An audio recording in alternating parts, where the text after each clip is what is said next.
kesiapan para kepala daerah di seputar Jakarta dalam menghadapi liburan akhir pekan panjang. Kita tadi sudah berbicara dengan Wali Kota Bogor, Bima Arya, dan kali ini kita akan bergabung dengan Wakil Wali Kota Bandung, Kang Yana Mulyana. Selamat pagi, Kang Yana. Selamat pagi, Mas Timothy. Semoga sehat, Kang Yana. Kita juga masih bersama Pak Haryadi Wibisono juga masih tersambung bersama kita. Kang Yana, saya sendiri kalau berkesempatan ke Bandung, saya udah kangen sekali mau ke Bandung begitu. Tapi libur panjang kali ini tampaknya saya belum berani ke Bandung, selain saya masih kerja juga. Tapi banyak warga Jakarta yang memilih Bandung untuk berlibur. Datanya sejauh ini bagaimana dari lonjakan warga Jakarta maupun sekitar Jakarta yang masuk ke Bandung dalam masa cuti bersama kemarin? Ya, Bandung sebagai kota terbuka tentunya dan mungkin punya magnet lah ya, magnetnya orang mau kuliner atau apapun lah berwisata ke kota Bandung. Jadi memang ya alhamdulillah lah kemarin macet di mana-mana. Jadi di satu sisi macet ya jadi hikmah lonjakannya ya? juga. ada lonjakan ada. Oke. Nah, antisipasinya bagaimana, Kang Yana? Mengingat Bandung ini lokasi wisata tersebar di mana-mana, bukan hanya lokasi wisata, bahkan tadi Anda sebutkan kuliner, tempat-tempat makan yang ternama yang menjadi langganan. Ini juga kan bagaimanapun juga mereka harus siap dan patuh protokol kesehatan. Apa yang sudah secara regulasi dipersiapkan dan disosialisasikan oleh Kota Bandung kepada para pengelola dan pengusaha ini? Jadi begini, Mas Timothy. Jadi pada saat pandemi kemarin, pemerintah Kota Bandung sudah menerbitkan beberapa peraturan wali kota lah. Intinya memang melakukan pelonggaran atau relaksasi bidang-bidang ekonomi, sosial atau apapun itu dengan standar operational prosedur yang hati-hati sekali. Jadi kalau sekarang misalkan ada satu hotel mau buka, dia nggak bisa lewat asosiasi, dia harus per hotel. Terus rumah makan dia harus per rumah makan, karena begitu dia mengajukan izin mau buka itu tentunya setelah parameter yang kita biasa pakai bahwa wabah pandemi ini di Kota Bandung relatif terkendali sehingga kita bukanya bertahap sekali. Dan tadi itu mereka ngajukan izin, kita simulasi, kita minta penerapan standar protokol kesehatan itu benar-benar ketat di mereka. Kalau belum, mereka harus lengkapi. Setelah itu mereka ngajukan lagi, kita tinjau setelah oke, kita beri rekomendasi. Kemudian ada salah satu yang cukup penting, setiap tempat usaha itu mereka menandatangani surat pernyataan bahwa salah satunya, kalau ternyata ditemukan menjadi klaster, mereka siap untuk tutup. Jadi mudah-mudahan itu juga jadi rem buat mereka atau jadi ini buat mereka, karena kita dorong juga mereka membuat satgas COVID di tempatnya masing-masing, di hotel-hotel, rumah makan yang besar lah. Insya Allah kalau itu kita lakukan, tadi lonjakan wisatawan ini kan kita Kota Bandung harus melindungi warga juga, Mas. Ya, betul. Lewat standar protokol yang sangat ketat. Jadi kita juga lakukan pengawasan dan kita juga minta menghimbau warga yang mau berwisata ke Kota Bandung itu tentunya kalau merasa nggak sehat, baiknya nggak usah berpergian kemana-mana dulu gitu ya. Kayak gitulah intinya, insya Allah. Kang Yana, mungkin boleh ingatkan kami juga, Bandung ini statusnya sekarang apa? Dalam arti masih adakah pembatasan-pembatasan yang diberlakukan atau memang sudah dalam tahapan menuju adaptasi kebiasaan baru atau AKB? Kalau kita sebenarnya di zonanya zona oranye, jadi memang kapasitasnya kita tuh masih ditetapkan maksimal 50% di tempat-tempat yang kita beri relaksasi ya. Berarti masih ada pembatasan mikro begitu, Mas? Sebetulnya enggak juga ya. Kalau pembatasan mikro itu kan bisa per kelurahan atau kita enggak ada yang dibatasi lah. Jadi kita memproteksi diri kita masing-masing dan sebetulnya kita ada 151 kelurahan, itu masing-masing sudah membuat sejenis kelurahan tangguh lah gitu. Jadi semua masalah itu diselesaikan di situ. Misalkan ada yang terpapar, kita bantu dia makannya, kita bantu selama dia melakukan isolasi mandiri. Jadi insya Allah lah gotong royong di Bandung mah insya Allah. Oke, jadi kapasitas lokasi wisata, kapasitas restoran 50% gitu, Kang? 50%. Oke, jadi itu yang harus diingat juga oleh mereka yang ingin datang ke Kota Bandung. Nah, Pak Aryadi mungkin boleh mengingatkan juga, ada beberapa yang berbeda nih. Misalkan saya tadi ke Bogor, ini kan bentuknya mungkin salah satu wisata utamanya adalah Kebun Raya Bogor. Sementara kalau di Bandung, banyak yang lokasi wisatanya itu tidak terbuka juga, lebih kepada area-area yang tertutup. Area-area mungkin entah itu belanja atau makan yang berbentuk restoran yang tertutup begitu. Ini juga bahayanya juga atau resikonya, ini juga berbeda gitu Pak Aryadi, dan bagaimana menghindarinya? Ya, saya ingin menggarisbawahi tadi yang disampaikan Pak Yana tadi mengenai rumah makan ataupun tempat-tempat makanan yang membatasi 50%. Yang terjadi adalah kalau katakanlah satu rumah makan dengan kapasitas 200 tempat duduk, yang lalu karena 50% hanya tinggal 100. Yang akibatnya orang yang ngantri di luar rumah makan, kalau memang rumah makan itu banyak diminati, pasti banyak orang yang kepingin makan dan dia tidak bisa masuk, dia ngantri. Ya, kapasitas 100% aja seringkali ngantri begitu ya, apalagi Betul. 50% gitu. Nah, kalau dia ngantri, persoalannya dia ngantri di dalam kendaraan. Nah, sehingga terjadi kepadatan kendaraan yang ngantri dan kepadatan orang di dalam kendaraan itu menjadi potensi yang lebih besar. Nah, jadi ini ibarat efek karambol. Di satu sisi destinasinya tadi mengetatkan peraturan, akibatnya peminat yang ingin menempati destinasi tadi tertahan di luar. Yeah. Kita ingat bagaimana kereta api pada waktu mengetatkan daya tampung, antrian di peron itu menjadi panjang. Yeah. Ya kan? Sama dengan ini, antrian untuk masuk ke tempat wisata tadi menjadi panjang. Nah, kita bisa bayangkan antrian mobil di Lembang mau masuk panjang, dia berada dalam satu ruang tertutup. Ini menjadi potensi. Saya angkat topi dengan kebijakan pemerintah Kota Bandung untuk mengetatkan di permukiman. Masalahnya yang datang ini bukan pemukim di Bandung, ya kan? Yeah. Mereka itu bukan pemukim, dia pendatang. Nah, sehingga akibatnya nanti justru di tempat asal dari para pendatang tadi.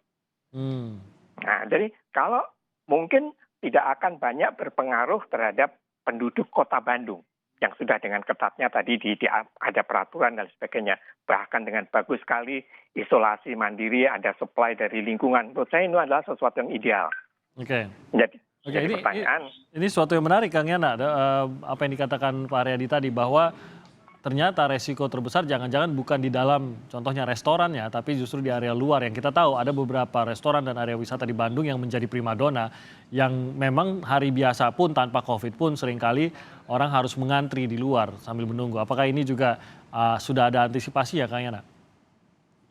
Jadi gini, memang perubahan perilaku juga konsumen ya, itu pada saat COVID ini begitu ngelihat tempat itu penuh, khusus di Bandung lah ya. Karena mungkin Bandung mah banyak alternatif ya. Jadi rata-rata mereka juga pasti pindah tempat. Nah kalau tadi yang diceritain, maaf, Lembang, itu mah bukan kota Bandung ya, itu kabupaten sebelah lah gitu.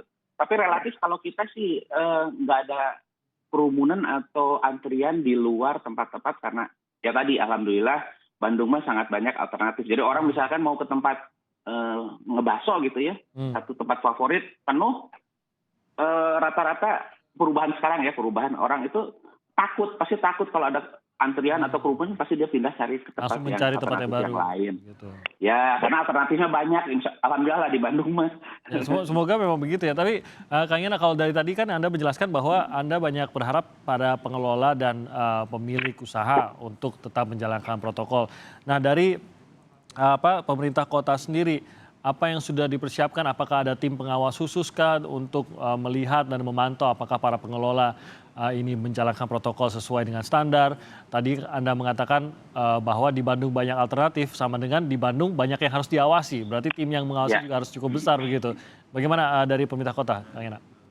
Jadi di tingkat kotanya itu kita bekerja sama dengan kepolisian, TNI, Satpol PP, Disub, itu membentuk tim yang mengawasi, dan ini diberi kewenangan oleh peraturan wali kota untuk kalau ada yang melanggar standar protokol kesehatan, baik wisatawan ataupun teman-teman pelaku usaha di Bandung, itu mereka diberi kewenangan untuk menerapkan sanksi sosial, sanksi administrasi, bahkan tadi kalau tempat pelaku usaha itu melanggar, karena dia sudah tangan-tangan surat pernyataan tutup, kita bisa tutup gitu ya. Dan kemudian di kewilayahan juga kita kerahkan teman-teman kewilayahan, di kecamatan, di kelurahan yang ada tempat-tempat potensi wisata itu kita minta mereka dengan misalkan dengan kepolisiannya juga, dengan TNI-nya juga, sama-sama mengawasi, saling mengingatkan lah.